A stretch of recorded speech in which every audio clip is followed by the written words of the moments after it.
Fala pessoal, tudo bem? Nesse vídeo eu vou detalhar um pouco mais sobre o projeto de TPS-A2 que está sendo apresentado. Simulação de hardware via grave de dispositivo de caractere.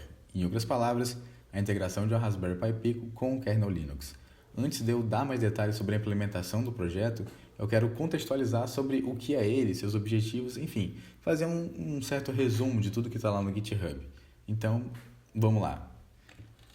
Aqui eu tenho um resumo executivo, que é basicamente um resumo mais enxuto possível. E não tem forma melhor de eu descrever o que esse projeto faz do que definindo ele como o desenvolvimento de um módulo kernel Linux que simula o comportamento de um dispositivo de hardware. Aqui, a placa de desenvolvimento Raspberry Pi Pico. E ele tem, o nosso projeto, foco na persistência dos dados e na comunicação entre níveis de privilégio. Para desenvolver ele e principalmente garantir essa comunicação entre os níveis de privilégio, a gente teve que pensar muito bem em como esse projeto tem que ser desenvolvido. E eu desenvolvi ele baseado em 3 pilares principais: a persistência do nível kernel, a interface VFS e a segurança e sincronismo. A persistência do nível de núcleo, ou nível kernel, diferente de uma aplicação comum, o nosso driver ele utiliza o kernel timer. E para manter esse contador ativo em 1 Hz, o hardware nunca pode parar. Então, mesmo que nenhum usuário esteja conectado, o hardware, nesse caso simulado, está ali rodando como se tivesse alguém logado nele. A interface de sistemas virtuais é basicamente a criação de um nó, aqui em /dev/pico USB 0, e ela permite que o kernel Linux trate o hardware como um arquivo simples, facilitando o acesso via as camadas Read e Open. Sobre segurança e sincronismo, a gente implementa também uma folga de 50 milissegundos no espaço de usuário. Assim a gente garante que as coisas vão funcionar no tempo certo e não haja um atropelamento dos dados. Agora que a gente já sabe sobre o que a gente está falando, vamos aos nossos objetivos principais com esse projeto. Os objetivos desse projeto são desenvolver o módulo kernel Linux, simular o comportamento da placa como um periférico, implementar a comunicação via chamadas de sistemas e gerenciar as tarefas em background usando o kernel timer. Vamos precisar de uma ponte que interliga tudo. Nesse sistema, a nossa ponte vai ser o Pico USB 0. Ele basicamente abstrai o hardware como se fosse um arquivo comum. Aqui, abstrair significa basicamente facilitar a comunicação entre kernel e usuário. Quem vai efetivamente executar as funções no modo privilegiado de input-output vai ser o nosso driver. E a gente precisa de alguma coisa para interagir com o sistema, para ter acesso a ele. E claro que isso daqui vai ser a nossa aplicação.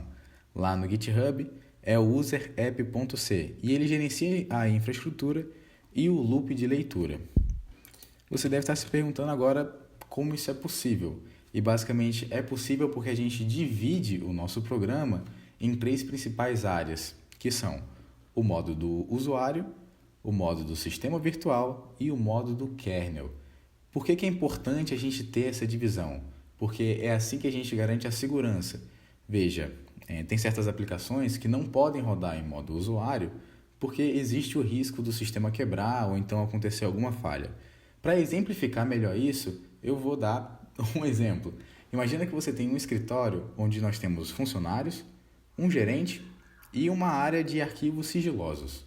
Imagine que um determinado funcionário tem que fazer uma planilha no Excel com um relatório dos dados bancários dos outros funcionários.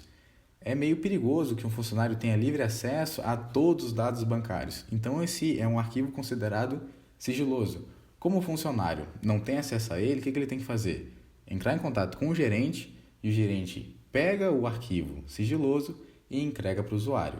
No nosso caso aqui, do nosso programa, nós temos ele rodando no modo usuário, porém nós precisamos do kernel timer e ele obviamente está na área do kernel. Então nós, enquanto modo usuário, não temos acesso a isso. O que seria eu falar com o gerente? Seria eu fazer uma chamada de sistema. Chamada de sistema, então, nada mais é do que: ei, eu preciso disso daqui, eu preciso desse arquivo sigiloso. E é feita essa troca de contexto e o arquivo sigiloso chega até você. Falando no nosso caso, nós temos o aplicativo rodando, a aplicação rodando no modo usuário, é feito um read, o meu pico USB 0 faz um callback lá para o Grave Handler, que basicamente fica fazendo um processo de requisição e resposta com o kernel timer.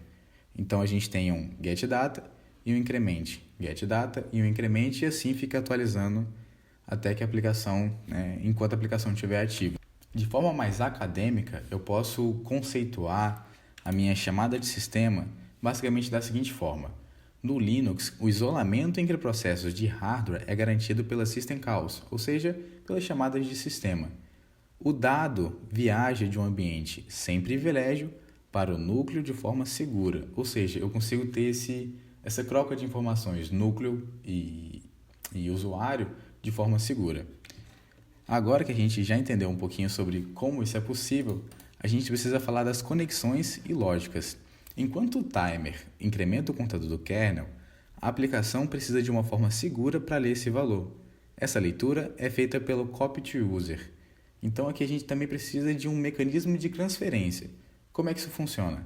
Assim, é feito em primeiro lugar o pedido, o nosso user app executa a função read, depois é feita uma tradução pelo sistema virtual e ele aponta para o nosso driver, no caso o pico USB 0, então o driver é executado e acessa a variável counter, que aqui é gerida pelo timer, e depois é entregue.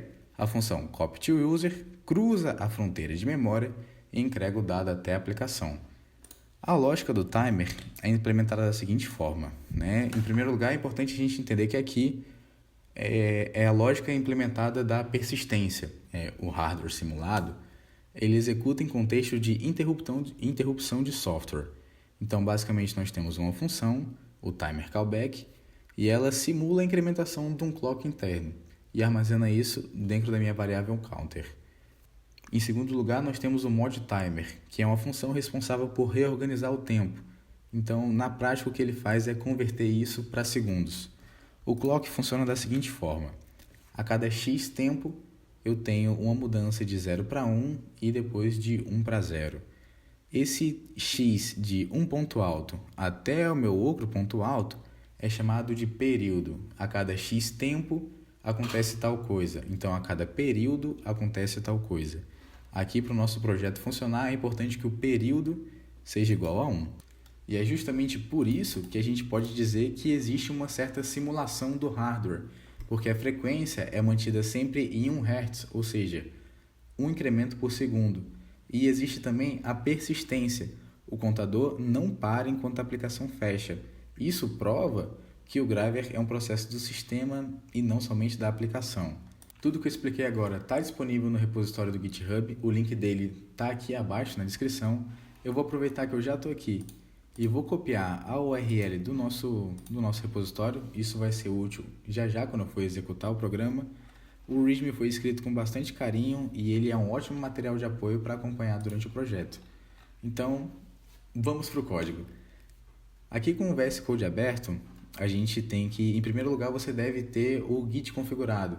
Caso você ainda não tenha configurado o Git, aqui na descrição também tem um tutorial ensinando como fazer isso. Então você vai lá, assiste o tutorial, configura o seu Git e depois volta para cá. No seu VS Code, você vai copiar aquele link e vai escrever git clone, Ctrl+Shift+V e cola o link do seu repositório. Aqui é só dar Enter. Feito isso, ele vai clonar tudo que estava lá no GitHub para a sua máquina. Eu vou entrar dentro da pasta. Note que aqui eu tenho um Makefile, mas eu também tenho um start.sh. Esse arquivo aqui é basicamente uma automação de tudo que você tem que fazer para rodar o projeto. Então eu deixei mastigadinho e tudo facilitado, Botei a faca e o queijo na mão do usuário. Então basta que você venha aqui, já na pasta do projeto, dê um sudo chmod e dê a permissão para que o start.sh possa ser executado. Você vai escrever então sudo chmod mais x. E agora o nosso arquivo, então .start. Vai pedir a sua senha. Assim que eu executar, eu vou receber uma notificação de que uma pico foi conectada, mesmo que não tenha nenhum hardware real conectado, é apenas uma simulação. E a partir daí a gente vai ver a contagem acontecendo no modo usuário e depois no modo kernel. Dá para ver aqui a notificação dizendo que a Pico foi conectada, mais uma vez lembrando que esse hardware não existe, isso aqui é só uma simulação. Aqui no nosso terminal a gente consegue observar a contagem primeiro acontecendo no modo usuário, a gente consegue observar também a emissão de uma mensagem para a Pico recebendo essa mensagem e logo em seguida a gente muda para o modo kernel e fica monitorando o contador dentro do hardware simulado.